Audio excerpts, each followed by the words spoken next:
bendiga, Dios nos guarde en esta mañana. Este es el día que hizo el Señor, nos gozaremos y alegraremos en Él. Salmo 118, 24. Te enviamos bendiciones desde la Iglesia Metodista Libre, ubicada en la calle principal número 1 en el sector El Edén, Villamella, Santo Domingo Norte. Nuestros días de culto son los martes a partir de las 7 de la noche, los sábados a partir de las 7 igual, y los domingos comenzamos a las 9 de la mañana con las escuelas dominicales. A las 11 entonces viene todo el culto congregacional, donde todos los hermanos venimos a continuar adorando y alabando a nuestro Señor Jesucristo.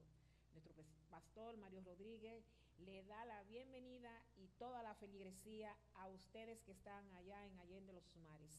Que el Señor le bendiga, que el Señor le guarde, que el Señor le prospere y que esta palabra que hoy se va a estudiar sea de bendición tanto para ustedes como para nosotros, en el nombre glorioso de Jesús.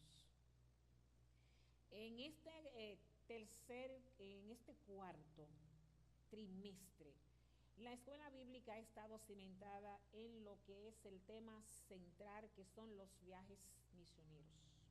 La temática de este trimestre comienza en el capítulo 13 del libro de los Hechos, cuando comienza el primer viaje misionero del apóstol Pablo.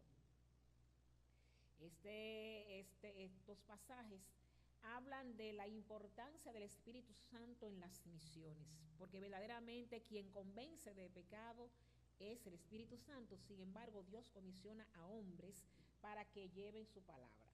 En este capítulo 13, que ya lo hemos visto en 2 semanas anteriores, se inicia con el primer viaje de Pablo y Bernabé. Y esto acontece producto de la persecución. Recuerden que la iglesia apostólica o la iglesia primitiva fue esparcida, pero esa esparción sirvió para que cuando eran llevados, eran obligados a salir, entonces ellos iban llevando la palabra de Dios. Decía un postulado, nosotros estuvimos viendo la historia de la iglesia, no hemos concluido todavía, cuando se habló de lo que era la iglesia oficial del imperio, como hubo hombres como Diocleciano, Nerón, que azotaban a la iglesia, uno de los muchos, pero esos de los más cruentos. Sin embargo, la consigna de ese entonces era que la sangre de los mártires era la semilla del evangelio. Mientras más perseguidos eran, más entonces se predicaba.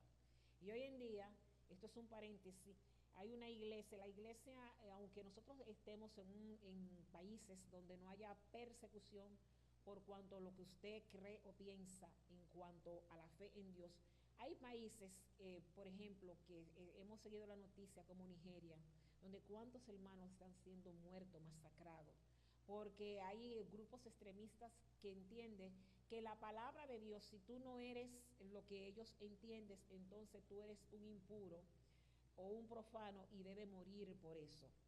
No es nada nuevo, nosotros lo vemos a través de la palabra de Dios, pero que en el siglo XXI todavía se haya quitando personas por una línea de pensamiento, eso es cruento. Sin embargo, la palabra nos dice, Jesús lo dijo, que en el mundo íbamos a tener aflicción, que no lo iba a quitar del mundo, y esa es parte. Entonces vamos a ver estas misiones. Las misiones, Pablo comienza en Antioquía de Siria y luego sigue por una serie de naciones como la isla de Chipre, se va hacia Menora, Pergues, Antioquía de Pisidia, Iconio, Listra, Derbe, y todo esto utilizando estos viajes misioneros, que tuvieron una duración, ahí hay una discrepancia de 1 a 2 años, pero con un recorrido de 1.250 kilómetros a 2.500 kilómetros, utilizando las vías marítimas y las vías terrestres. Los viajes misioneros son el desplazamiento que una persona hace a una zona o a un país. ¿Para qué? Para predicar la palabra, establecer iglesias o campo blanco o capillas, dependiendo de cómo se le llame en el lugar de donde usted es, y se predique la palabra de Cristo y se cumpla lo que dijo Jesús en el Evangelio de Mateo. Vamos a ver Mateo 28, verso 19-20, que dice el Señor Jesús en cuanto a las misiones. Gloria al Señor. Mateo 28, 19 y 20, por favor. Por tanto, id y haced discípulos a todas las naciones, bautizándolo en el nombre del Padre, del Hijo y del Espíritu Santo, enseñándoles que guarden todas las cosas que os he mandado, y he aquí, yo estoy con vosotros todos los días hasta el fin del mundo. Amén. Amén. Esa es la parte fundamental de las misiones y del evangelismo. Ir y llevar y enseñar a otros las buenas nuevas. No quedárnosla para nosotros mismos. Ya hemos recibido la gracia, entonces debemos dar esa gracia. Ahora, ¿qué nos enseñan las misiones? Mire, al título de dice sufrimiento y recompensa. Pero antes de pensar en la recompensa, vamos a pensar en el sufrimiento, porque nadie quiere sufrimiento, todos queremos recompensa. Sin embargo, las misiones nos dicen que usted puede estar en peligro de muerte, que usted puede hasta perder la vida por estar en una misión. También las misiones nos enseñan que irse de misiones no es irse a un crucero, no es un crucero. Aunque el apóstol Pablo de Antioquía de Siria pasó a Pasmos y pasó a Chipre, que eran islas, y tuvo que tomar obviamente barcos para hacerlo, no estaba de crucero. Ir a las misiones no es ir a un resort, tampoco. Es salir de lo que es mi comodidad, de lo que es mi entorno, a llevar las buenas nuevas. Entonces, si usted va con el pensamiento de que necesita aire acondicionado, abanico, ventilador, lo que sea, para estar en misiones, entonces yo les recomiendo que subvencione las misiones.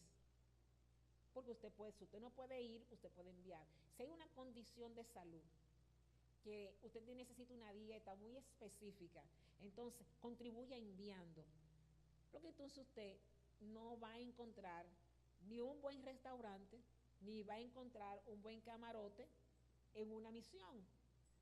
Porque las misiones son siempre incómodas, son difíciles de llevar.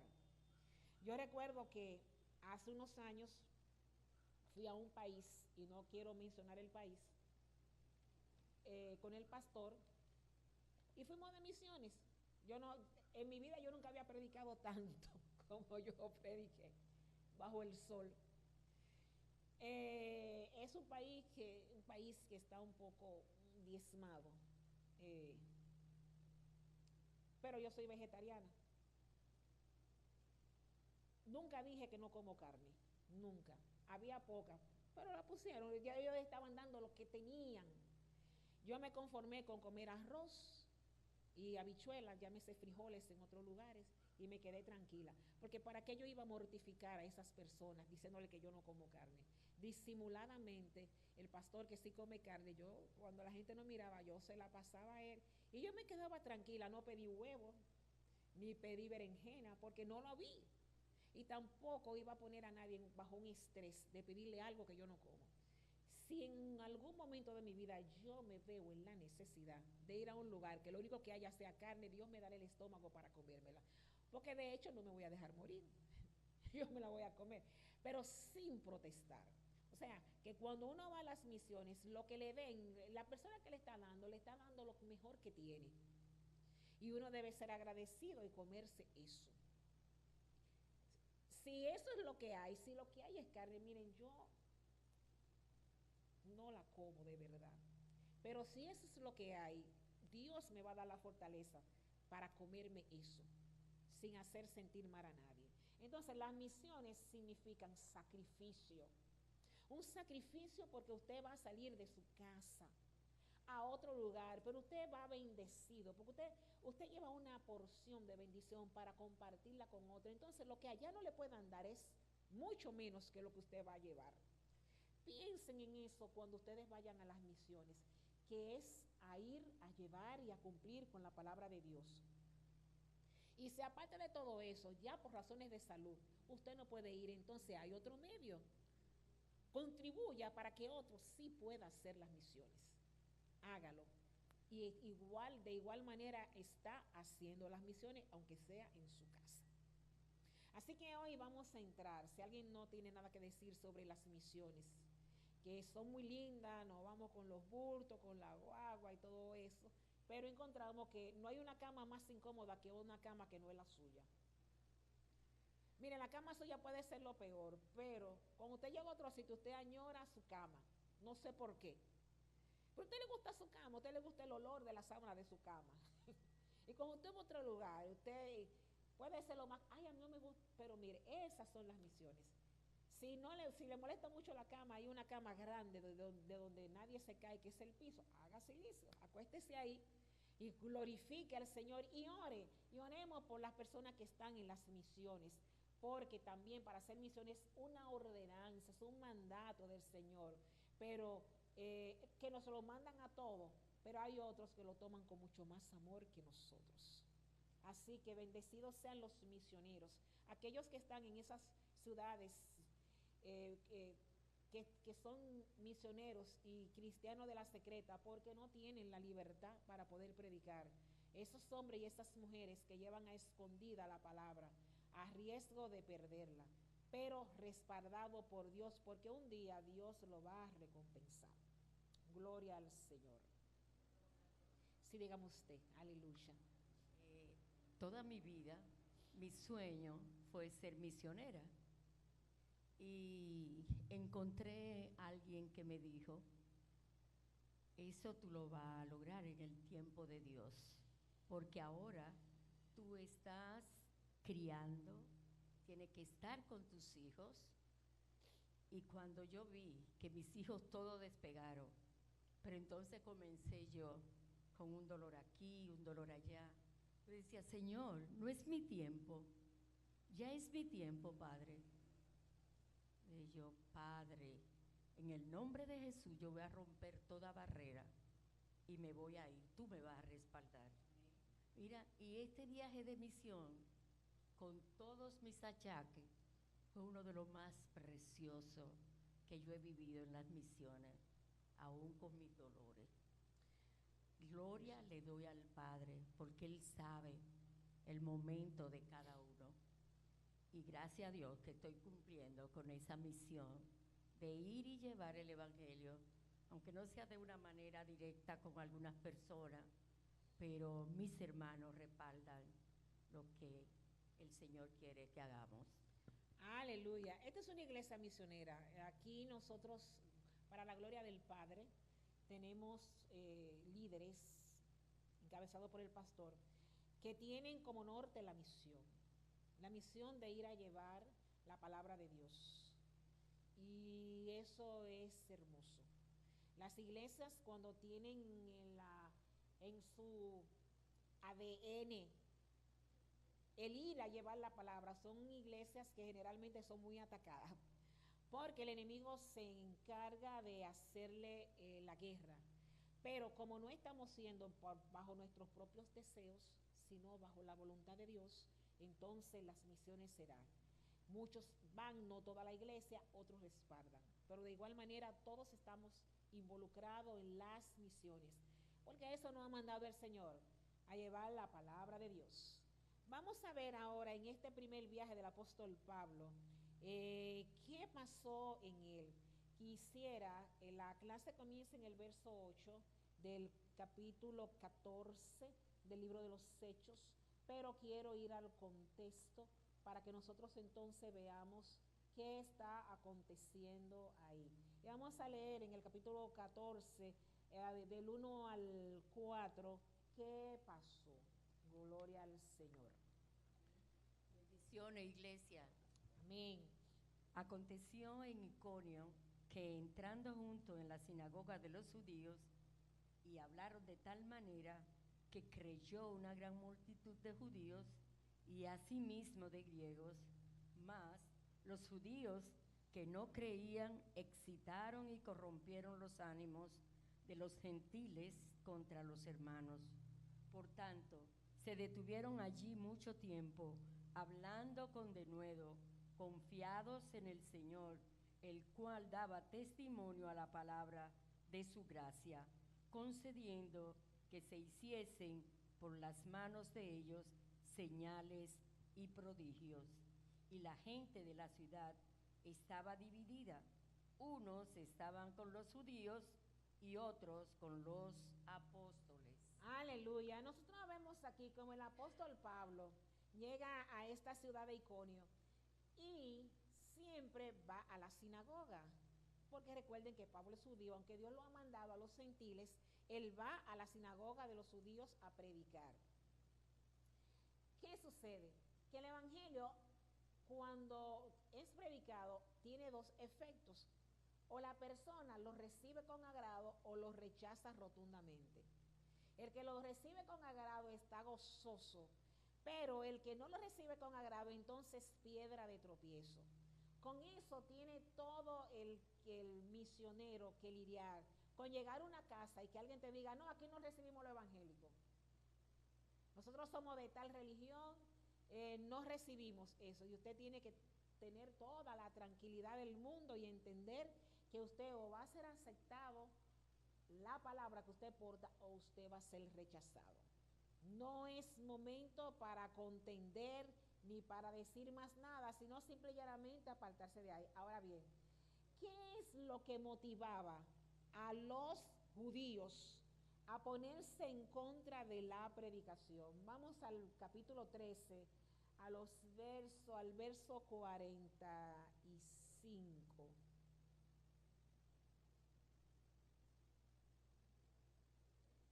13:45 del libro de los Hechos. Los judíos, la muchedumbre, se llenaron de celos y rebatían lo que Pablo decía, contradiciendo y blasfemando. Amén. Vemos que los judíos, al ver a predicar a Pablo, lo que hace es que se llenan de celos, se llenan de envidia y comienzan entonces a contradecir lo que Pablo está diciendo, lo que Pablo está haciendo. Cuando alguien adopta esa actitud, entonces nosotros tenemos que ir a la palabra y ver cuáles son las evidencias de quien está hablando. Vamos al libro de Gálatas 5:20.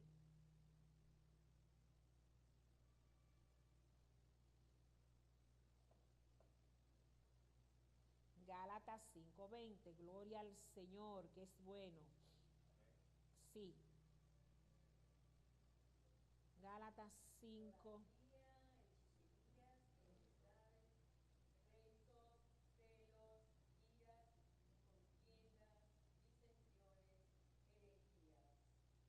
Miren, eso no es fruto del Espíritu.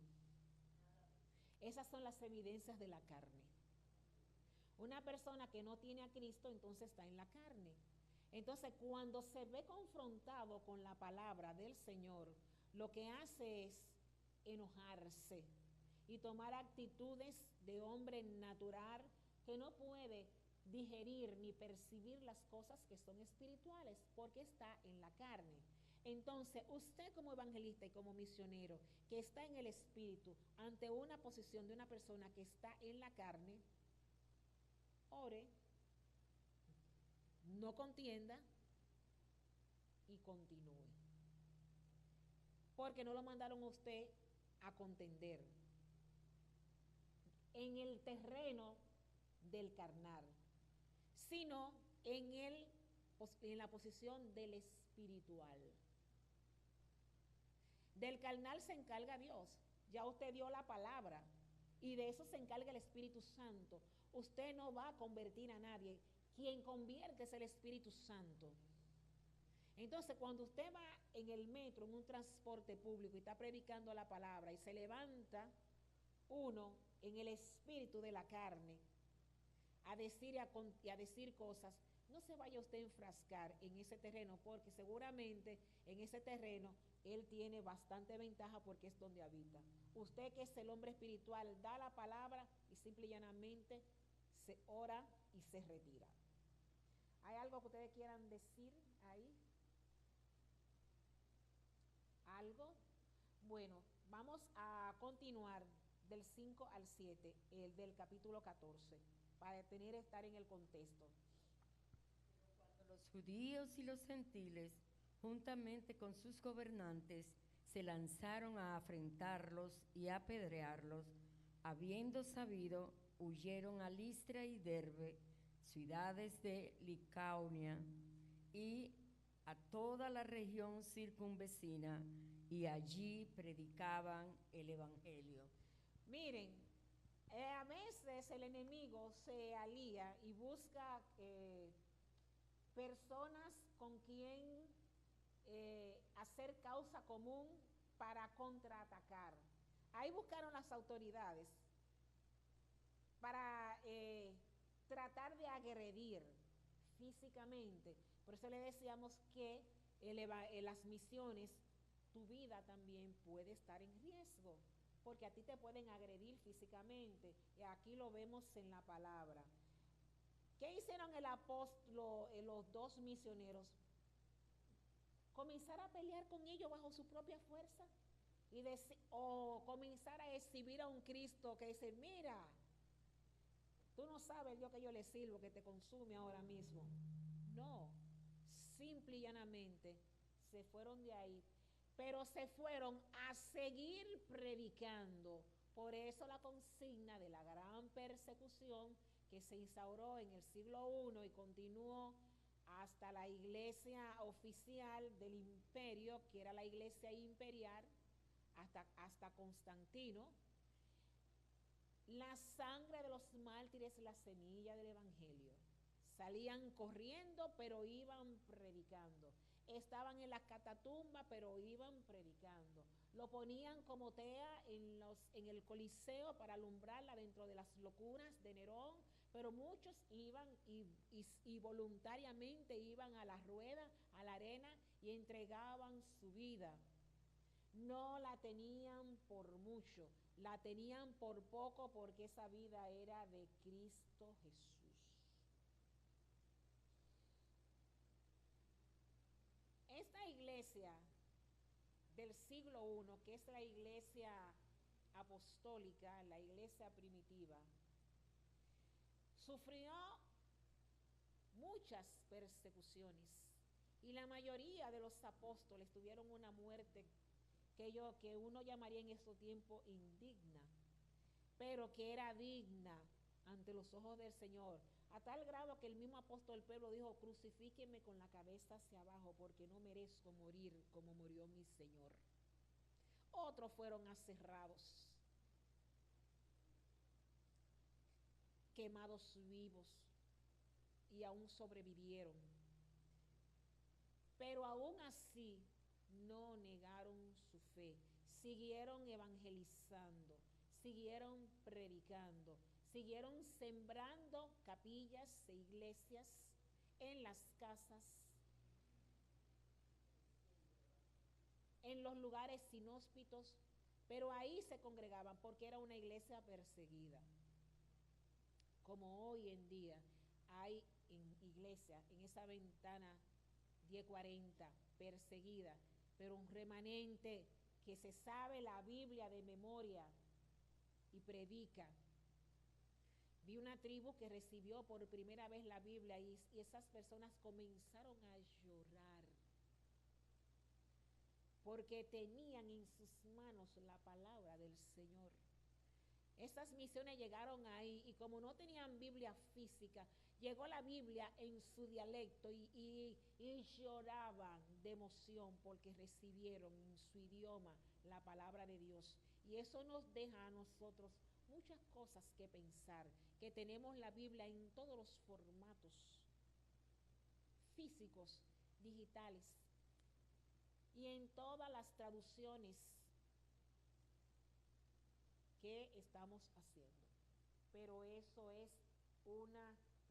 es solamente retórico. Por favor, no me lo vayan a responder. Gloria al Señor. Vamos a entrar ahora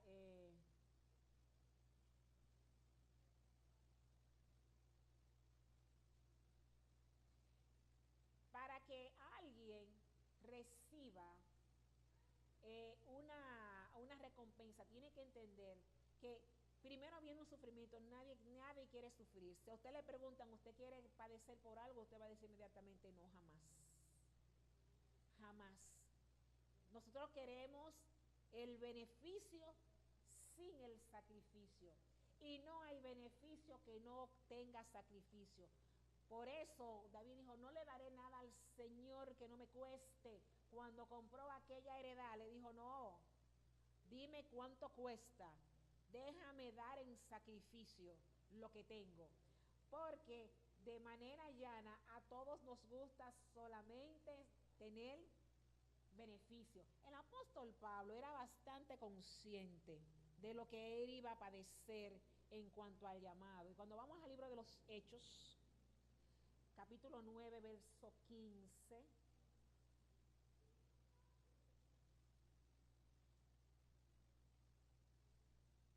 Libro de los Hechos, verso 15. Aleluya.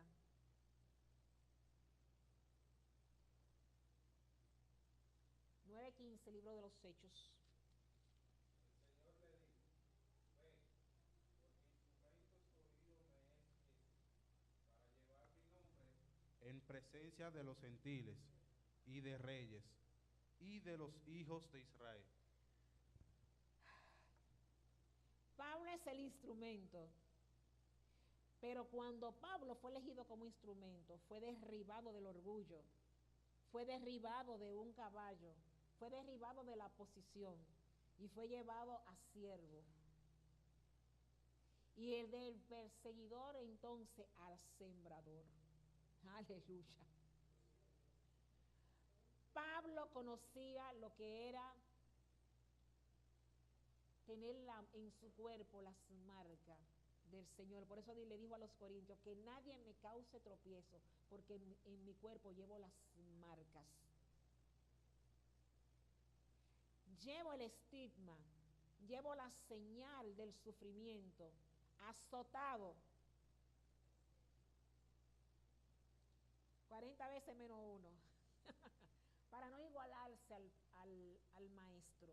Entonces, cuando nosotros vemos lo que cuesta llevar esto, hoy en día, desde nuestra nación, de nuestro país, qué fácil es llevar las misiones, qué fácil es evangelizar. Pero vaya a Pakistán, vaya a Irak, vaya a Irán, a Nigeria, y dígame qué tan fácil es ser misionero. ¿Cuál es la recompensa que a nosotros nos toca? Vamos a Mateo 9, 5, 10. Vamos, si ya no queremos sufrimiento y lo que queremos es recompensa. Vamos a Mateo 5, 10.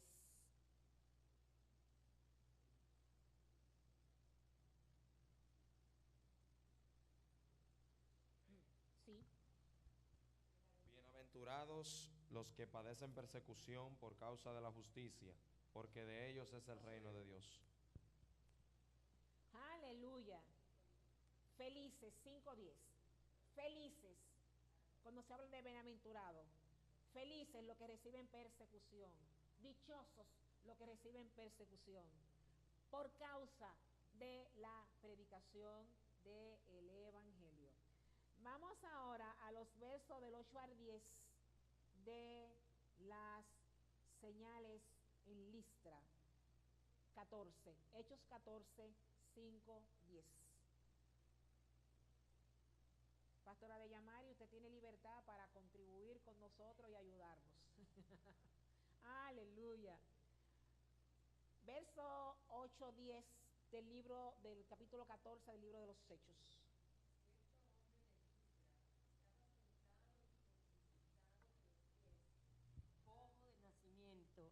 Que jamás habían dado. Este oyó hablar a Pablo, el cual, fijando en él sus ojos y viendo que tenía fe para ser sanado, dijo a gran voz: levántate, levántate derecho sobre tus pies. Y él saltó y anduvo. Aleluya. Nosotros estamos viendo que Pablo es apedreado en Listra, dice el título, pero ahora hay algo es especial y es una señal. Hay un hombre que la versión, la Biblia latinoamericana dice que era tullido. Era un hombre cojo, un hombre que no caminaba, que nunca había caminado. Este hombre dice que era de nacimiento. Entonces, cuando Pablo, la Biblia no me dice si lo llevaron, si era cerca de la sinagoga, cuál era la situación de este hombre, o Pablo pasando por algún lugar o cerca de la sinagoga fue depositado porque no caminaba por sí solo. Este hombre oyó a Pablo hablar, pero no solamente escuchó, sino que creyó en el mensaje que estaba diciendo Pablo. Al este hombre creer en esta predicación, se rompen paradigmas. ¿Por qué? Porque entonces Pablo se dirige a él y le da una orden por el Espíritu Santo a través de sus labios, y es que te levantes y que camines. Y este hombre que nunca había caminado rompe con todas las leyes de la naturaleza humana, y es que antes de usted caminar usted debe gatear. Y después que el niño gatea, camina agarrándose de los lugares, se le ponen silla, le ponen cerca de la pared, se incorpora del suelo, se va agarrando hasta que suelta todo y camina. Y entonces aquí le decimos, ay, está haciendo un solito. Entonces siempre está la mamá muy emocionada, o el padre o la abuela, con los brazos abiertos, esperando que ese niño dé unos o dos o tres pasos él solo, pero muy atenta para que el niño, si se va a caer, entonces que esté en las manos del familiar ahí para sostenerlo, para que no se dé un golpe. Entonces el niño va adquiriendo esa confianza de que ya gateo, me incorporo, puedo dar unos cuantos pasos, pero estoy seguro porque mamá, papá o abuela está ahí y no me va a dejar caer. Y así va creando esa confianza y camina. Sin embargo, este hombre que nació tullido, como dice la Biblia latinoamericana, que nació cojo, como dice la Reina Valera, no había nunca caminado, era de nacimiento, y a la orden del Espíritu Santo se opera una señal tan contundente que este hombre comienza directamente a caminar, violentando todos los procesos que antes hemos señalado. Ahora bien, este hombre, cuando a esto acontece, quiero traer la exégesis, como estamos en estos días hablando de contextos y de exégesis, y de homilética y de hermenéutica en las redes, en cuanto a los predicadores que no son exégetas, que no manejan la hermenéutica ni esas cosas. Entonces quiero tomar una exégesis de la Biblia latinoamericana. Lo primero que yo me dicen en la exégesis es que este hombre era literalmente un hombre olvidado. Porque si vamos al contexto de lo que en esa sociedad significaba tener una discapacidad, era una carga, era un olvido.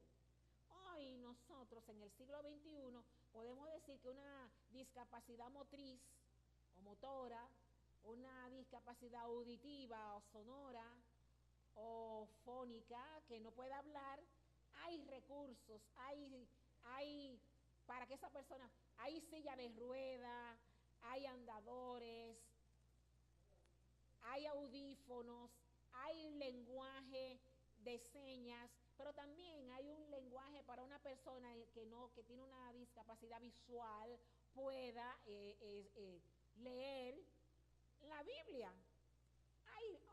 La modernidad nos adorna de todos estos recursos. Sin embargo, en esa época nada de lo que estamos mencionando hoy existía. Ese era un hombre olvidado, era un hombre de limosna, un hombre que había que llevarlo, trasladarlo. ¿Por qué? Porque no podía trabajar, porque no se podía movilizar, porque no llevaba una vida cotidiana. Entonces, cuando este hombre, con todas las cosas en su contra, oye el mensaje de Pablo, creyó en su corazón. Creyó. Y no voy a citar a Romanos 10:9, pero creyó en su corazón. Y el resultado fue un levantamiento exterior que tipifica una renovación interior. ¿Por qué? Porque este hombre estaba postrado, literalmente hablando, pero al escuchar la palabra y poderse incorporar en unas piernas que probablemente estaban debilitadas y delgadas, porque no hay un órgano que no se ejercita, se atrofia. Y cuando tú ves que una persona no camina, las piernas se le van encogiendo, se le van enflaqueciendo. Este hombre que recibe ese milagro físico, también recibe el milagro espiritual porque se incorpora, creyó y fue levantado. Entonces, llevándole a ustedes este exégesis de la Biblia latinoamericana, nosotros podemos decir que este hombre fue levantado en la fe y que recibió un impacto grandioso de fe que lo hizo cambiar. Porque solamente el Evangelio es capaz de transformar y cambiar a un hombre. Este hombre recibió lo que se llama en griego metanoia, que es un cambio de pensamiento, es un cambio de actitud. Y era lo que Jesucristo predicaba. Cuando vamos a Mateo 4:17, vamos a ver esto. Meta más allá, noia, mente, cambio, una mente que cambia de paradigma, que cambia de pensar y se traduce en una actitud completamente diferente. En Mateo 4:17, en el libro de los Hechos 3:19, por favor.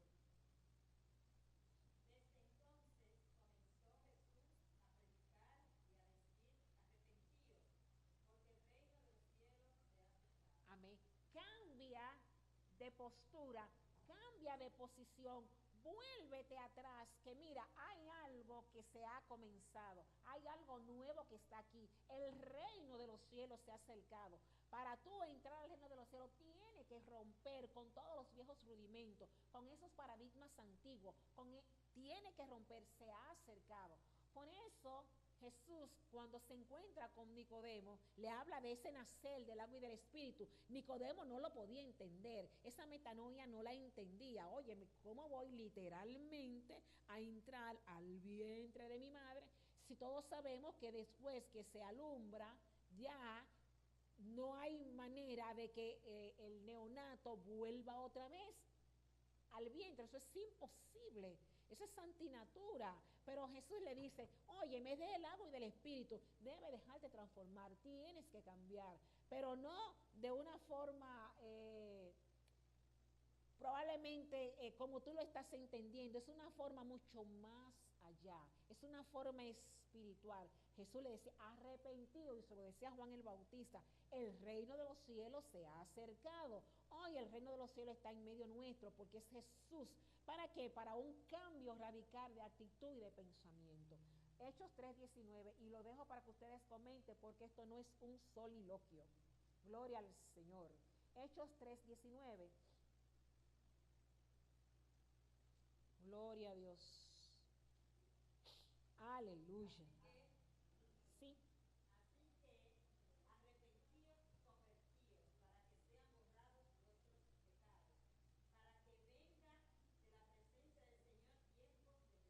Aleluya.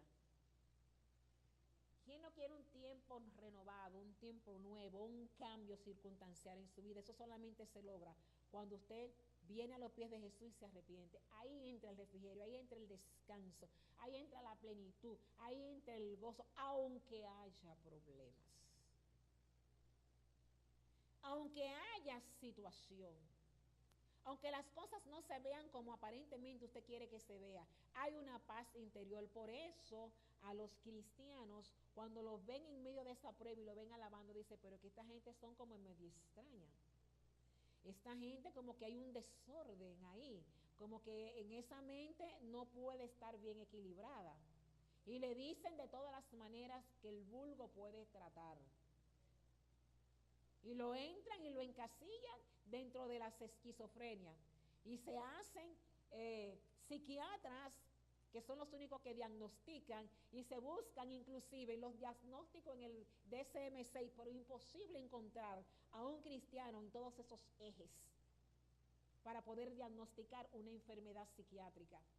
Porque solamente la sangre de Cristo es la que cambia y la que regenera. Y te da ese gozo a pesar de. Porque no andamos por vista, sino por fe. Y hemos creído. Alguien que quiera hablar algo sobre esto, por favor, no me dejen sola. Aleluya, colabórenme. Aleluya, no soy predicadora, doy escuela bíblica. Ahí está de llamar y está, que es pastora, y está la evangelista y maestra Marilyn Cuevas. Aleluya. Está la pastora de Yanira de Rodríguez también, no me dejen sola. Aleluya. Sí, di.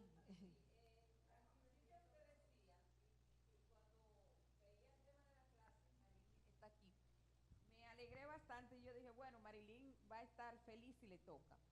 Pero una de las cosas que nosotros como iglesia tenemos, y usted ya lo citaba en el inicio, es que como somos una iglesia misionera, somos una iglesia de plantación de mucho tiempo, entonces nosotros aquí dentro estamos ya acostumbrados a saber lo que es salir.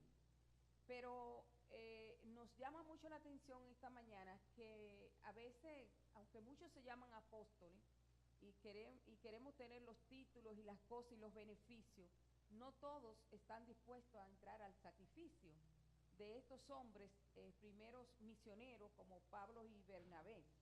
Y hay muchas aristas que podemos tomar en esta mañana de ver cómo estas personas fueron instruidas, fueron llamadas, fueron enviadas por el Espíritu Santo, fueron respaldadas, pero aún sabiendo que estaban siendo respaldadas, llevaron la palabra, recibieron todos los azotes y oprobios que encontraron en el camino, se trasladaban de un lugar a otro, sin dejar de hacer la voluntad de Dios y a los que fueron enviados.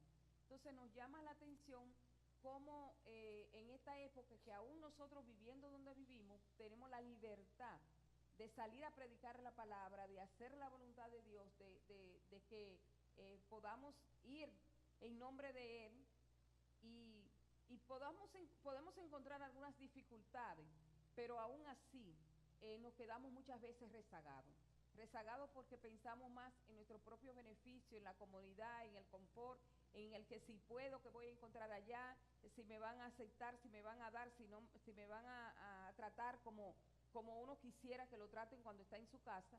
Entonces nos llama la atención ver cómo estos hombres, en nombre del Señor Jesucristo, fueron a llevar la palabra y con todos los obstáculos que encontraron, y aún así seguían adelante sin cesar, sembrando la semilla, por lo cual hoy nosotros recibimos estos beneficios también. Entonces es como instarnos a los que están del otro lado, que plantar, evangelizar y llevar esta palabra tiene sus riesgos, pero también tiene sus beneficios, que es lo que nosotros debemos apegarnos, de seguir adelante para alcanzar la vida eterna y hacer a lo que el Señor nos mandó.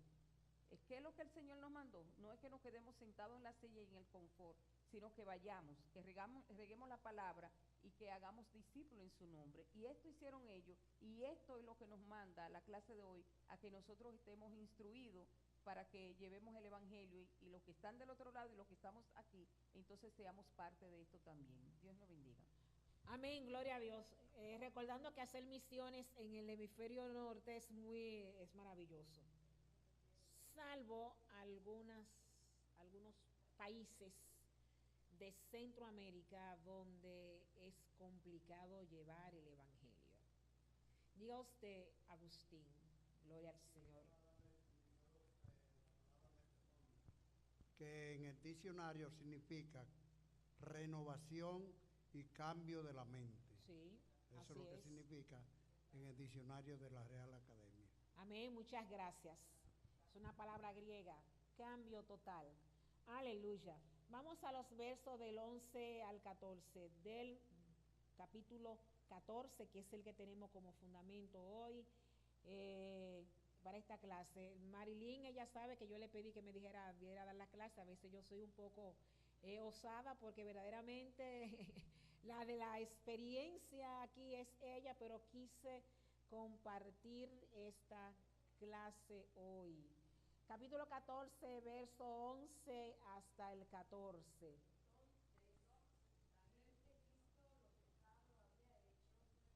Alzó la voz diciendo en lengua licaónica: dioses bajo la semejanza de hombres han descendido a nosotros, y a Bernabé llamaban Júpiter, y a Pablo Mercurio, porque este era el que llevaba la palabra. Y el sacerdote de Júpiter, cuyo templo estaba frente a la ciudad, trajo toros y guirnaldas delante de las puertas, y juntamente con la muchedumbre quería ofrecer sacrificios. Bien, recuerden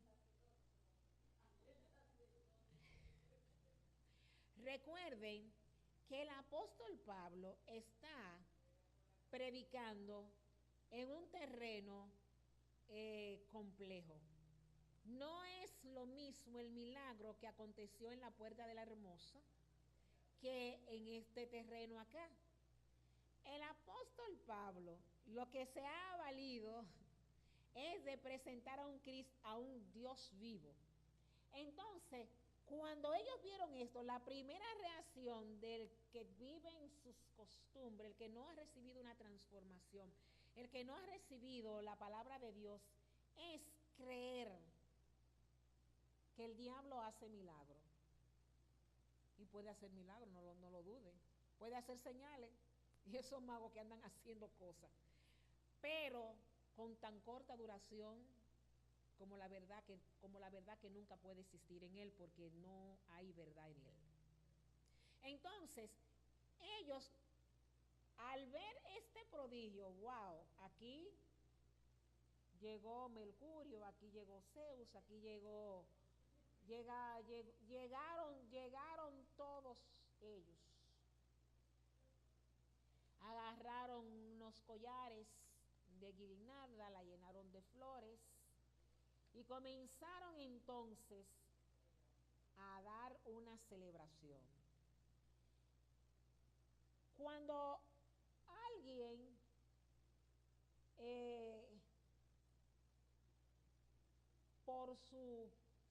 porque Dios lo ha utilizado en ese momento y de él sale virtud y opera un milagro del Espíritu Santo, tiene que tener mucho cuidado con esto, porque la gloria es del Padre. Siempre ha sido del Padre, es del Padre y será del Padre. Entonces, estos hombres que están dentro de su costumbre animista e idólatra, vuelven otra vez a entender que la naturaleza en sí puede procrear un milagro y que un hombre tiene el poder en sí, en su carne, de producir un milagro. Nosotros tenemos que tener bastante discernimiento de espíritu para ver cuando esos focos se levantan en las personas y nos quieren venir a adorar. Y ahí ellos hicieron algo, miren, ellos hicieron algo que era lo común, que era llevar el toro, que es del sacrificio, que llevarle las flores, el collar, las guirnaldas. Pero hay muchas maneras de hoy, siglo XXI, tú querer comprar un milagro y darle el privilegio a un hombre que es portador de la gracia. Es lo mejor para ti, el mejor aceite para ti, la ofrenda caudalada para ti. No digo que no trate bien a un siervo de Dios, jamás. Jamás. Pero no lo eleve a una posición por algo que usted, por una gracia que usted haya visto en él, que no es de él, sino que es de Dios. Es que la gloria tiene que ser para Dios. Es que el poder tiene que ser para Dios. no lo vea como un Dios, mírelo como uno igual que usted, que en ese momento ha sido usado por Dios. Creo que estamos claros en eso, ¿verdad? Ellos no lo podían entender porque ellos estaban llenos de un panteón de dioses. Pero ojo, iglesia siglo XXI, ojo, iglesia, que ve esas grandes luminarias. Ojo, ojo. Diga usted, pastora.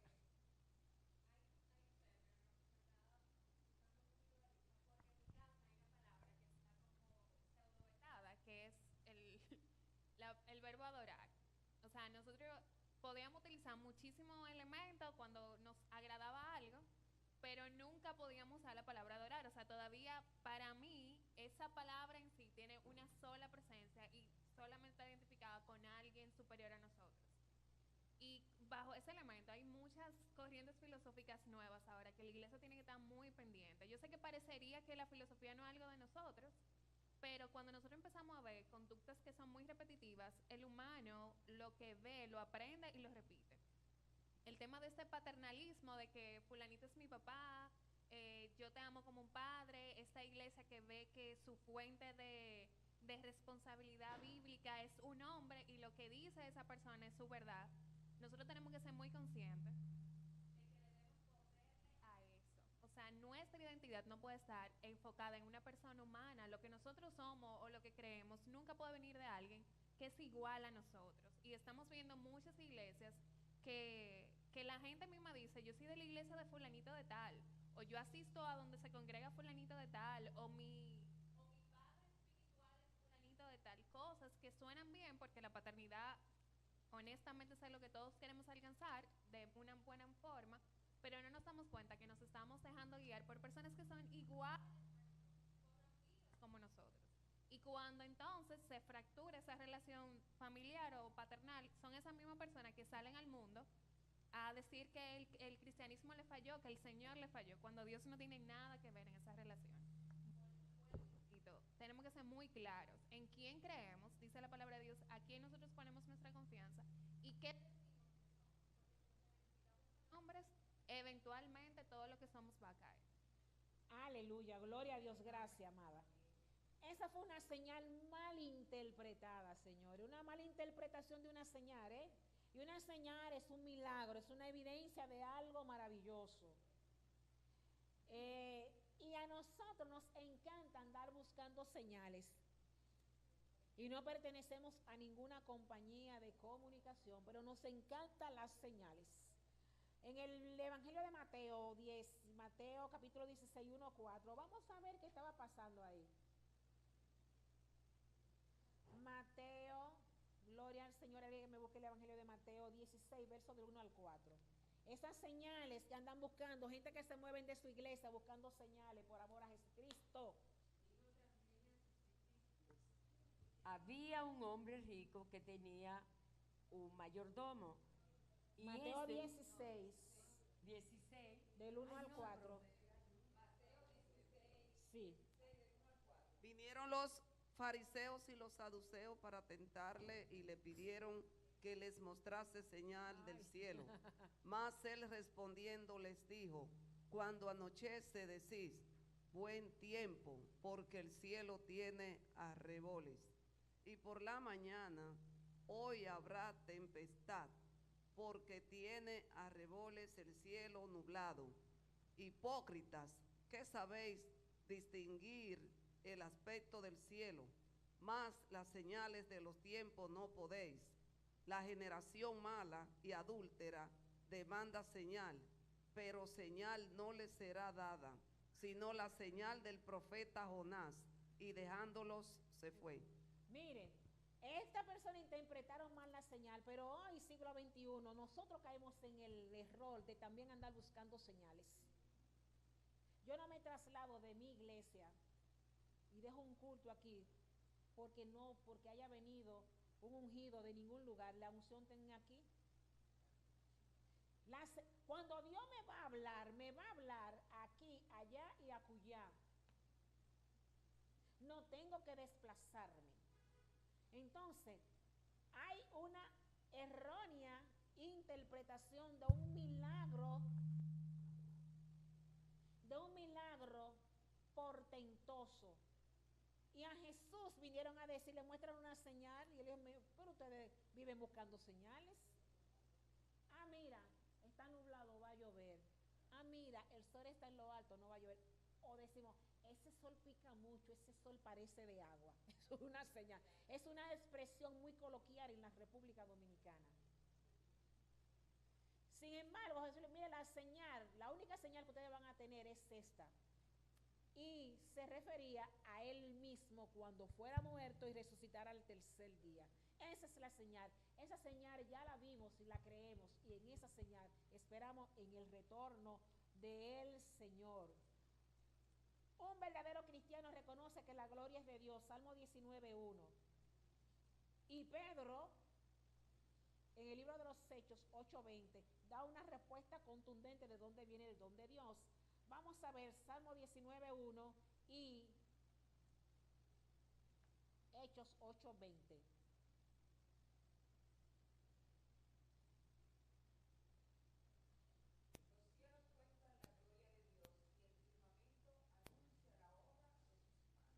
Entonces no es Zeus, no es Mercurio, no es Júpiter, ni es Saturno, ni Neptuno, ni Plutón, es Dios.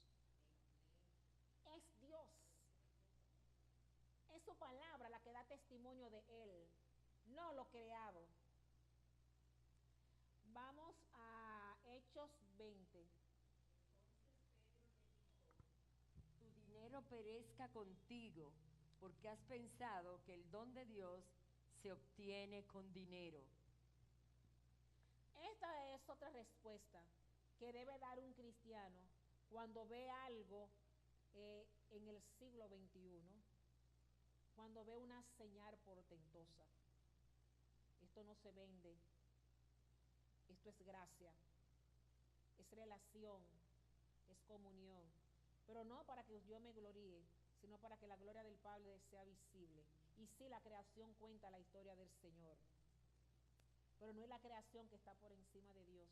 No estamos en una época animista de creer que un palo por sí solo debe ser adorado. Aleluya. Verso del 15 al 18, si alguien no tiene algo más que nos pueda ayudar. Sí, diga usted. Apocalipsis capítulo 19, versículos 9 y 10. Dice, el ángel me dijo, escribe, bienaventurados los que son llamados a la cena de las bodas del Cordero. Y me dijo, estas son palabras verdaderas de Dios. Yo me postré a sus pies para adorarle y él me dijo, mira, no lo hagas. Yo soy consiervo tuyo y de tus hermanos que retienen el testimonio de Jesús. Adora a Dios, porque Él es el testimonio de Jesús y es el espíritu de la profecía. Aleluya. Diga usted, hermana Marilyn. Diga usted. Verdaderamente nuestra adoración debe ir dirigida al Señor. Y también, como tú decías, a veces las personas operan en los dones. Y podemos ver personas que hacen cosas y traen una palabra, están operando muchas veces en los dones, pero no están operando conforme a la voluntad de Dios. Y en eso tenemos que tener cuidado, porque yo puedo escuchar a un profeta, puedo recibir una palabra de un profeta, pero yo necesito saber el sometimiento de ese profeta hacia Dios. Entonces, a veces nosotros queremos comprar el milagro, queremos comprar una palabra, queremos escuchar lo que nuestros oídos y nuestros corazones anhelan, sin entender a veces quién está trayendo la palabra. Son personas a veces que operan en los dones, pero no en la voluntad de Dios, porque no están sometidos.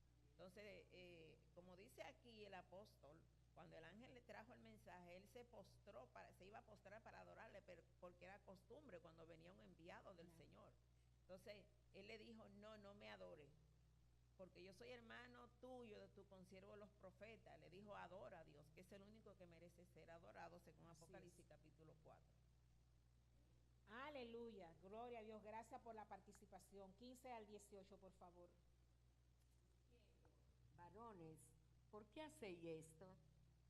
Nosotros también somos hombres semejantes a vosotros, que os anunciamos que de estas vanidades o convirtáis al Dios vivo, que hizo el cielo y la tierra, el mar y todo lo que en ellos hay. En las edades pasadas, Él ha dejado a toda la gente andar en sus propios caminos. Y si bien no se dejó a sí mismo sin testimonio, haciendo bien, dándonos lluvias del cielo y tiempos fructíferos, llenando de sustento y de alegría nuestros corazones. Y el 18, diciéndose estas cosas, Diciéndose estas cosas, difícilmente lograron impedir que la multitud les ofreciese sacrificio. miren, algo interesante que me llamó la atención sobre la actitud de Pablo y sobre la predicación es que Pablo no se centra en Cristo en este momento, sino que el mensaje se centra en el Dios creador. Pablo no aunque le muestra, le cita las escrituras, pero el mensaje no está en ese momento centrado cristocéntricamente hablando, sino que va mucho más allá. Cuando le dice, mira varones, ¿por qué ustedes hacen esto? Le habla del Dios vivo al cual te tienes que convertir. Y entonces dice, el que hizo el cielo y la tierra y el mar y todo lo que en ello hay. Vamos a Génesis 1:1, señores. Aleluya. Aleluya.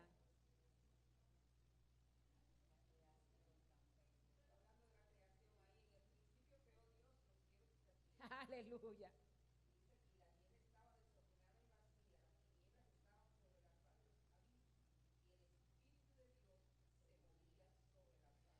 Mira, Pablo,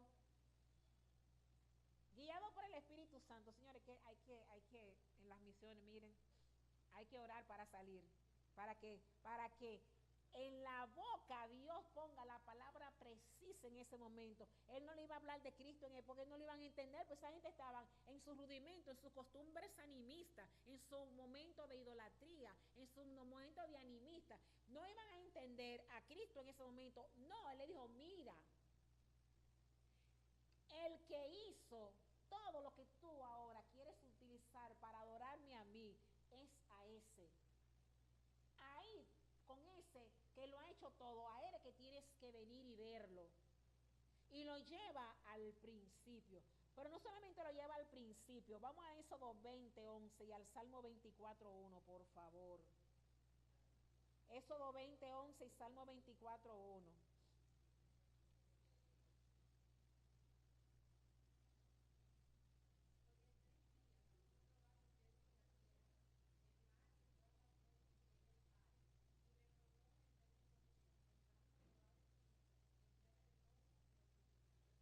Es decir, que si aquellos Mercurio, Zeus, eran los dioses de los elementos de las estratosferas, a este Dios que te presento está antes que ellos.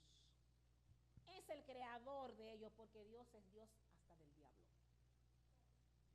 Porque le dice, a tu Dios te postrarás y solamente él adorarás. Cuando lo fue a llevar, le dijo, vete, que a tu Dios adorará y solo a él te prostrará. Entonces, no hay nada creado aquí en la tierra que pueda ser objeto de adoración por encima de Dios. Salmo 24:1, que todo el mundo se lo sabe de memoria. Jehová es la tierra y su plenitud, el hombre y todo lo que en él habita. Este mensaje tenía que ser en la figura central de Dios. ¿Por qué? Porque eran hombres que no tenían el conocimiento de las escrituras. No era lo mismo predicarle a un judío que predicarle a esta gente que eran gente no judía. Gente que tenían una cosmovisión diferente de la vida, que su creencia estaban fundamentada en la astrología y en la filosofía. Luego sí, él le habla a los atenienses, le habla del mensaje cristocéntrico, pero a estos tiene que hablarle desde el Dios creador, desde el Dios del principio, desde el Dios del Génesis, desde el Dios que lo ha hecho todo, en todo. A eso tenía que referirse. ¿Alguien que me quiera seguir diciendo algo? Aleluya. El Señor es bueno. En el verso 16 le dice, en las edades pasadas, Él ha dejado a toda la gente andar en su propio camino. Obviamente que sí. Ustedes recuerdan, ahora yo no tengo la cita, pero ustedes son muy buenos en eso. Cuando el pueblo se dislocó y el Señor le dijo, y el Moisés tuvo que pararse en el medio e interceder y le dijo, quítate para consumirlo. Anda por ahí. Pero sé que está en la Biblia, en el Antiguo Testamento. Aleluya. Anda por ahí.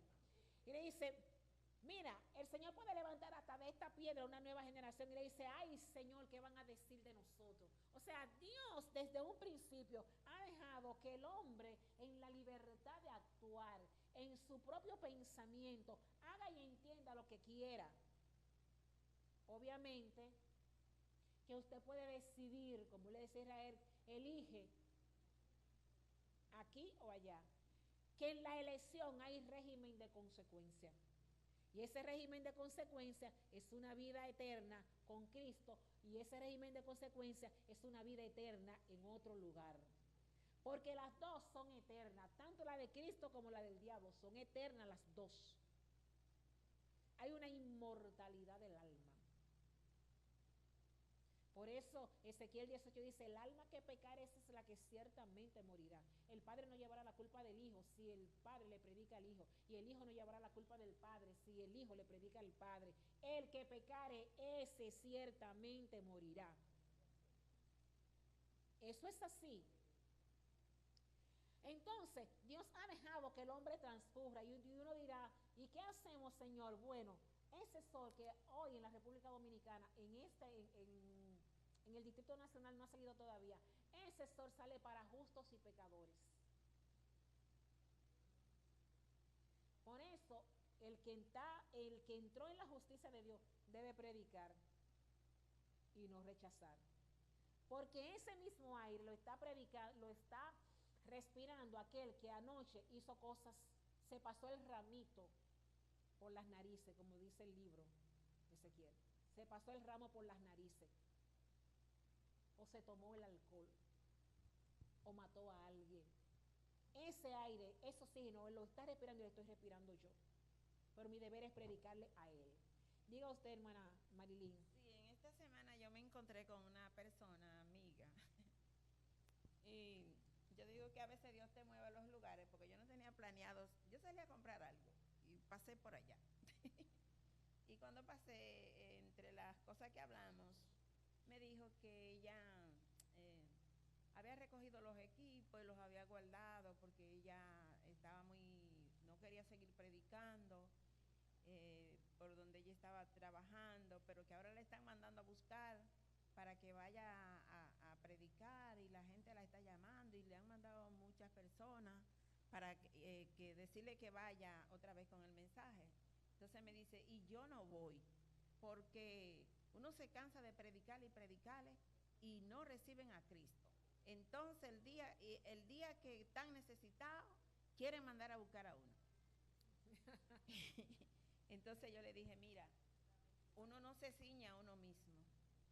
Dios es quien te ciñe. Y la palabra del Señor no es tuya, es de Dios. Y Él la pone en tu boca para que tú la prediques. Y aunque tú creas que nadie te está escuchando, que nadie está recibiendo, hay personas que están recibiendo el mensaje. Además, tú no sabes quién está orando en ese lugar para que la palabra sea llevada y tú eres un instrumento que Dios ha escogido para hacerlo. Así es. O sea, que vuelve y toma tus instrumentos y vuelve al lugar a predicar la palabra, porque si tú no vas, Dios va a mandar a otro. Entonces, aleluya, y te va a demandar esa sangre. Este negocio no es nuestro. El atalaya. El atalaya.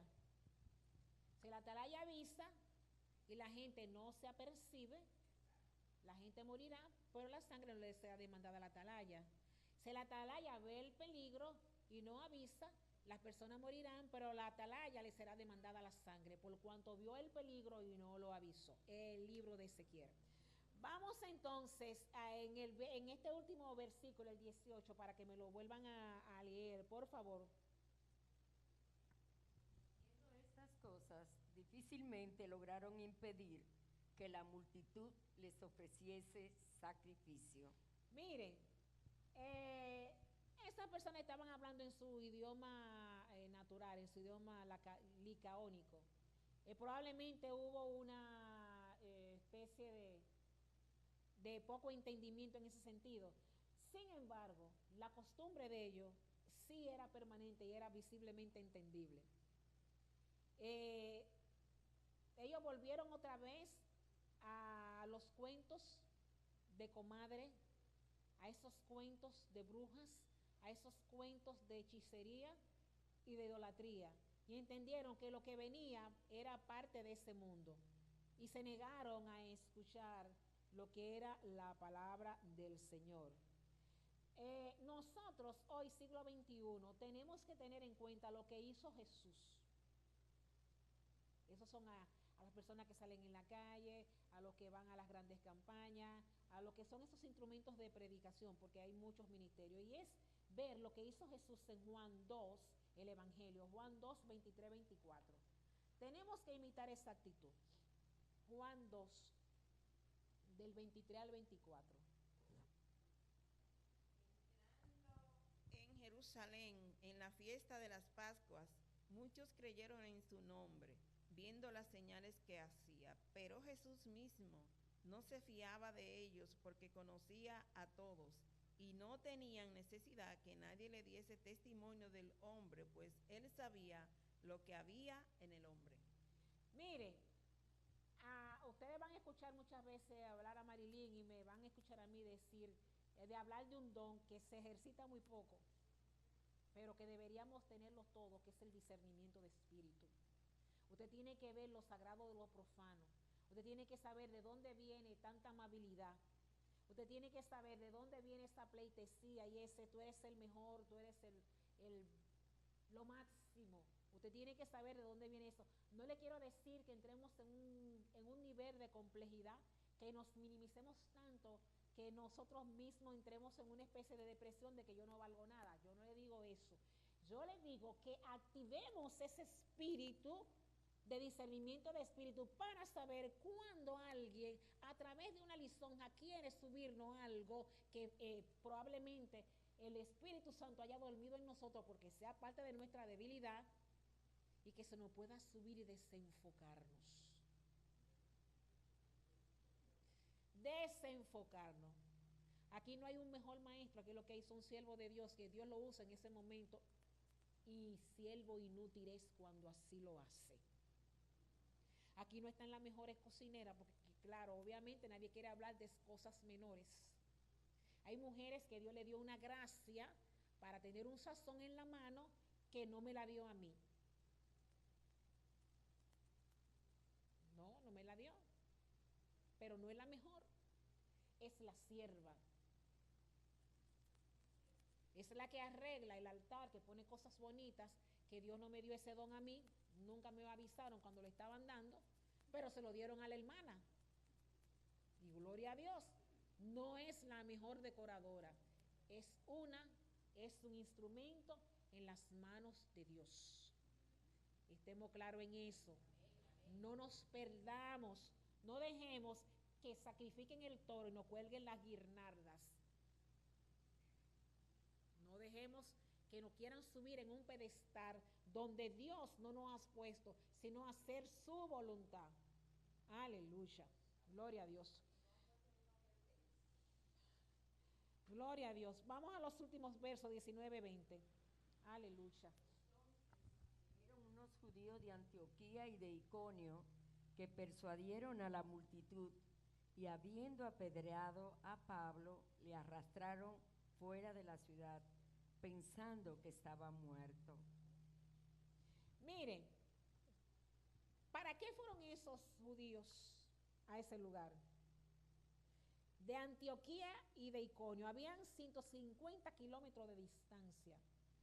vamos a llamarlo en terreno de aquí, como de aquí a Asua, ¿verdad? No. De aquí a Santiago.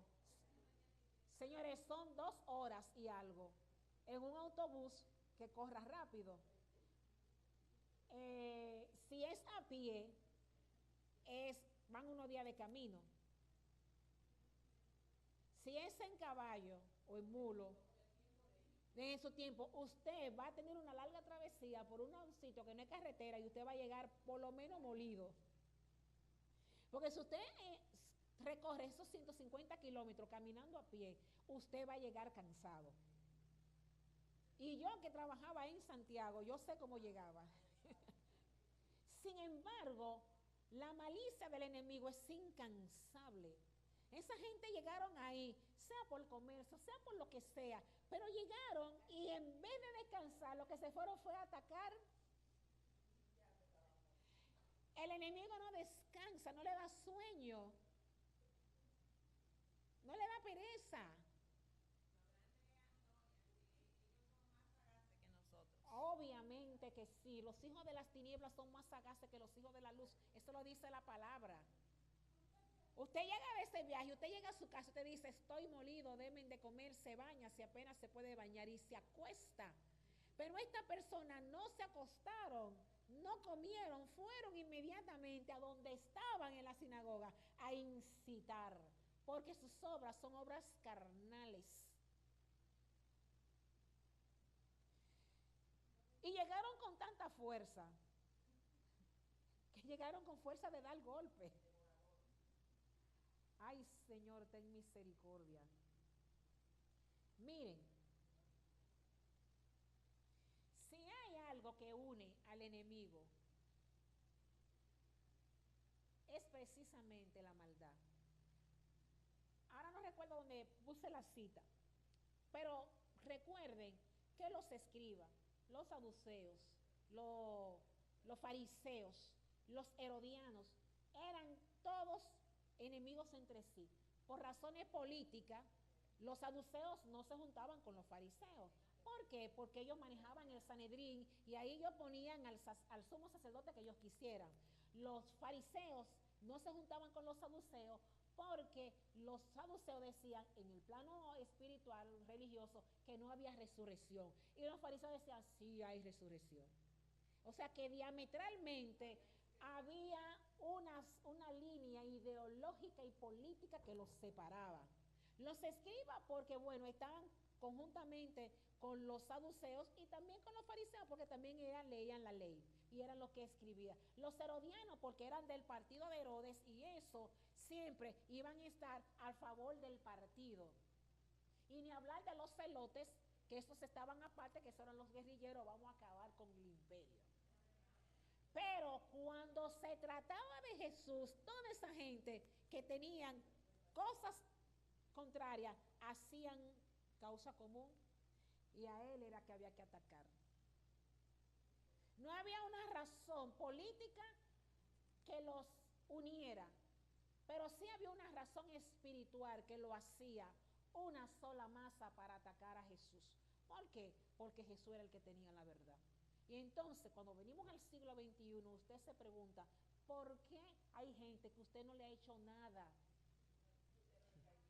Usted no le ha hecho nada. Es más, esa gente, usted ni siquiera se sabe su nombre. Llega donde alguien que usted no le cae bien, pero usted tampoco le ha hecho nada y esa persona es su enemiga. Y usted dice, ¿por qué yo le hice? ¿Qué fue lo que le hice? Usted llega a un lugar que usted se prende y dice, Jesucristo sana, salva y liberta. Vamos a orar. Y hay un grupo de gente que te comienza a mirar mal y todo lo que tú haces le molesta. ¿Pero por qué? Porque tienen un solo patrón y es oponerse a la verdad de Cristo. Por eso, cristiano que no sea perseguido, hay que revisar. Porque es que no es posible que esto sea tan suave. Si la Biblia dice que en el mundo tendremos aflicción, no es posible que no haya alguien que tú pases y que no te corte los ojos. ¿Por qué le hice? Es que la luz de Cristo brilla.